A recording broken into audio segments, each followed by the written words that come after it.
Ustadz Abdul Somad dipanggil, bahkan ada yang lebih ekstrim lagi ditahan. Tidak ada panggilan terhadap dirinya, tapi yang dipanggil adalah sahabatnya. Iya, media menyebutnya Ustadz Burhan namanya ya. Ustadz Burhan ya. Dipanggil oleh pihak kepolisian ya. Dalam kaitannya dengan membantu melakukan tindak pidana. Berarti sudah ada statement dong. Sudah ada sikap dari pihak kepolisian bahwa yang melakukan aksi penolakan itu sebagai sebuah kejahatan dong. Cerita berulang nggak sih Bang sebenarnya pada kasus demo kecurangan pemilu ya di Sarinah itu juga dilakukan penangkapan dan proses hukum ya? Ada kalau tidak salah sekitar 29 karyawan dianggap membantu para demonstran.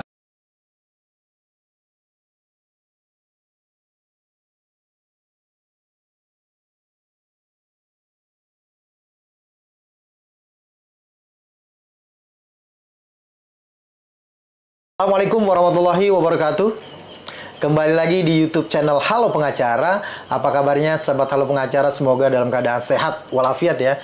Dan pada kesempatan kali ini kembali bersama Bang Nasrullah Nasution, kita akan memberikan informasi dan ulasan hukum terkait dengan isu-isu yang sedang viral di masyarakat yang menjadi perbincangan hangat baik di media sosial dan juga di media massa yang lagi viral. Betul. Hari ini tentang Pulau Rempang, kasus Pulau Rempang ya, yang diberitakan hampir di semua media, termasuk media TV juga, media massa, itu ramai sekali tentang Pulau Rempang. Bahkan banyak yang berkomentar, ada mulai dari Mahfud MD, Pak Mahfud MD, kemudian ada juga dari BPN, dari Kapolri, semua berbicara.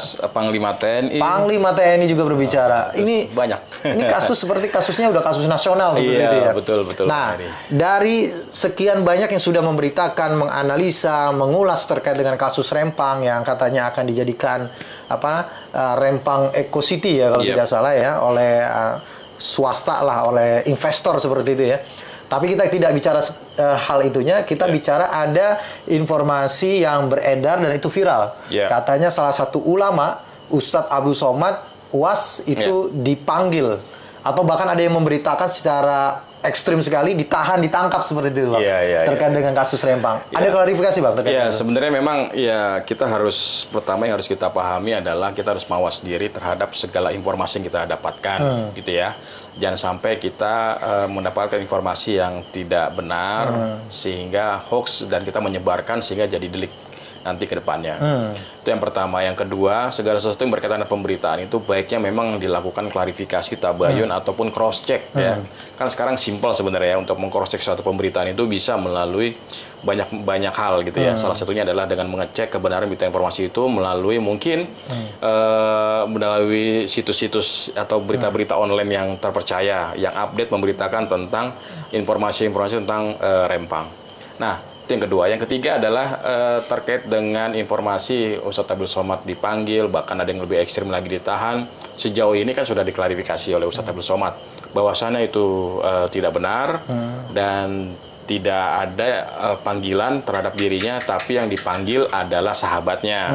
Nah, sahabatnya inilah sahabat beliau yang luar biasa aktivitasnya, yang memang dermawan dalam banyak hal. Nah, salah satunya adalah sering membagikan informasinya ya, makanan kepada masyarakat. Nah, jauh sebelum itu, bahkan jauh sebelum adanya aksi ini sebenarnya. Artinya suatu hal yang biasa yang biasa dia lakukan, bukan dan khusus untuk itu aja, hanya khusus untuk ini saja. Kebetulan memang ada kejadian ini, terus akhirnya pun beliau melakukan. Iya, media menyebutnya Ustadz Burhan namanya Ustadz Burhan ya. Dipanggil oleh pihak kepolisian ya, dalam kaitannya dengan katanya Bang membantu melakukan tindak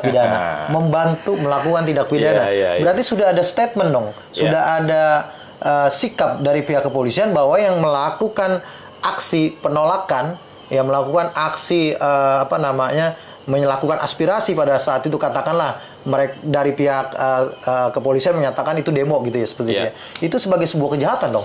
Nah, ini cukup menarik yang perlu diklarifikasi, dan mungkin juga banyak pihak harus mengklarifikasi ini ke pihak kepolisian.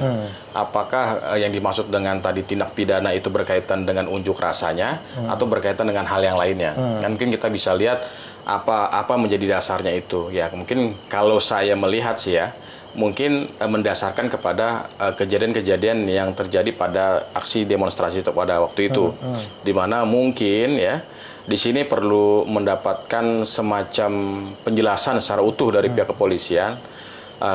Berapa pihak yang ditahan, berapa pihak yang juga dijadikan tersangka, dan apa kesalahannya. Apakah terkait dengan penyampaian aspirasinya, atau terkait dengan hal yang di luar itu, kita belum tahu. Sudah ada berapa banyak yang ditahan, Bang? Informasinya sekitar, kalau tidak salah 34 atau 43 ya. Kalau tidak salah sekitar segitu ya.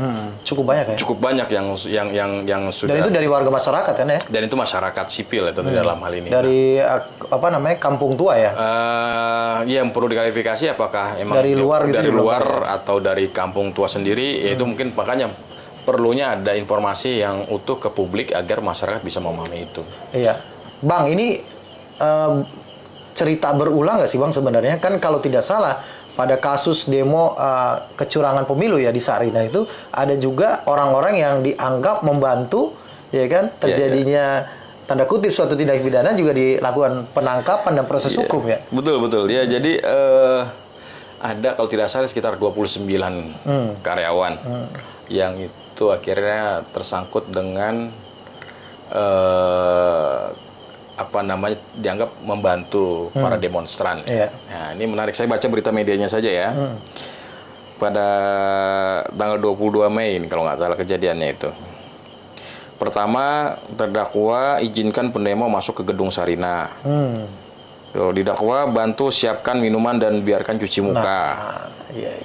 Ya kan?